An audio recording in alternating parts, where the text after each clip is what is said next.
Well, I guess when you first met Eddie Murphy, you walked up to him, you said, I'm going to work with you one day. Yeah. And he was like, yeah, whatever. Yeah. So he was being honored for Dream Girls. Okay. And they had this big thing at this thing, and I was standing at this door, and I was about to walk through, but he was walking out, and everybody was clapping and stuff, and I was just like, whoa. So I stood by the side, standing right in front of me, and I just leaned in front of him, and I was like, hey, yo, I know you don't know me, but we gonna work together one day. And he just looked, and he just walked out the room.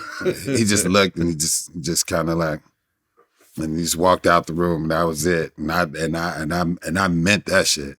I did. When I seen him walk away that whole night, I just kept thinking like, one day I'm gonna work with him. I was like, I gotta work hard to work with him though. I just always thought that. I'm sure he hears that every day. He got to hear it every day. Yeah, He inspires for decades. so many people for Exactly. decades. It's part of his fabric right now. Mm-hmm. You know what I mean? It's part of his fabric. His being is inspirational. You know what I mean? So yeah. Well, and then you guys ran into each other at a Netflix party?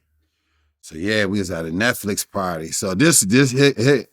So years later, we had this Netflix party, and I had just finished one of my first Netflix special, and we're sitting there, and me and my writing partner, we sitting there, we talking, and everybody's in this room. I'm talking Dave Chappelle, Kevin Hart, everybody, anybody. Leonardo DiCaprio's in here. I have no reason why. It was a bunch of comics and Leonardo's in there.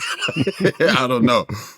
Eddie walks in, and I'm looking, and I'm like, oh my God. I'm like, there he is. And I just put my head down, and I was like, dang. As soon as he came in the door, everybody was just on him, like talking to him. Yeah. And he was just like talking, and yeah, you know. And he sees me across the room, walks right over to me. I seen him coming, but I knew he wasn't coming over to me. And I was just standing there, and I was just like, man, when he walked by, I'm going to grab him. That's what I was saying, but he walked right up to me. He was like, man, I'm a fan of your work. And I was like, dude, don't say that shit to me, dude, if you don't mean it, dog. And he was like, no, I'm serious. And I was like, whatever you need, I don't care what it is, I'm doing it for you. Period. Wow. I don't care what you need. I'm doing it for you. And he was like, oh man, I appreciate that. And I was like, yeah. And I was like, dude, we got to do something. And he was like, yeah, we will, guaranteed. And the whole night we just all hung out and told stories. And, you know, he was just telling us about, you know, man, like doing for Trading Places and all these different great iconic movies. And I guess he didn't make almost any money at all on Trading Places. He made that was his first major movie. He made hardly no money. I think he told us he made like $200,000 or something, which was crazy back then. Right, but he was the co-star. But that was it. Yeah, like that, right. That's it.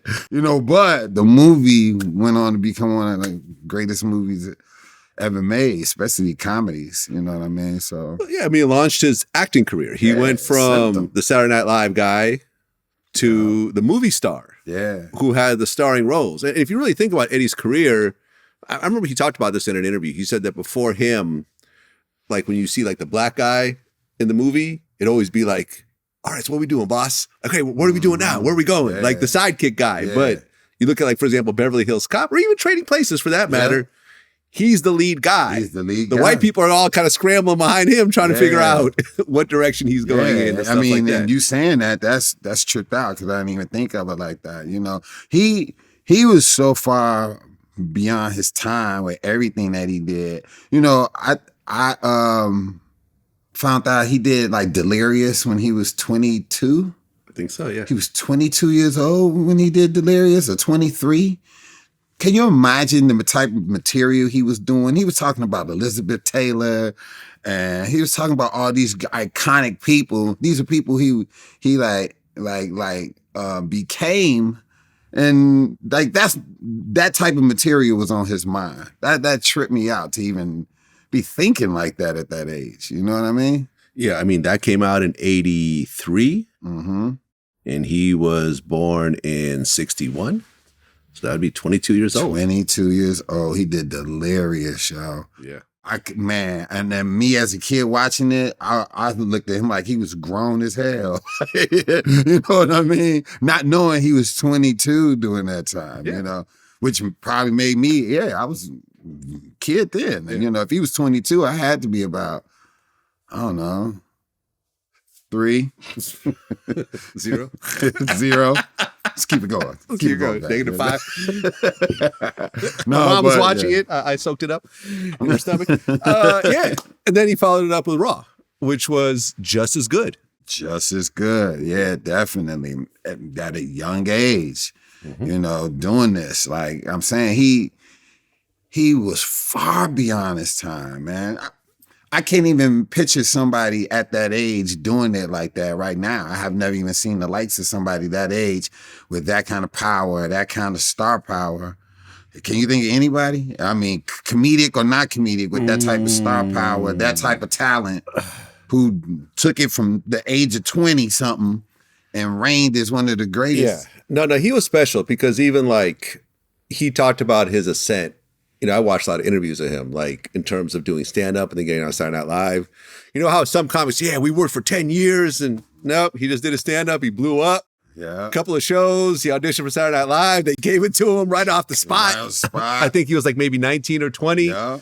And it just came easy because he was such a natural. Yeah, you know, he didn't have the buildup, but he also was so great. It was he was just great. Like it was just greatness. Like almost like you felt like you can do it. You felt like you can do those voices. You felt like you can do it because he made it so easy that you just thought that you can do it. You know, my mom wasn't even thinking about comedy at that time, but I still felt like I can imitate somebody, you know what I mean? But I couldn't.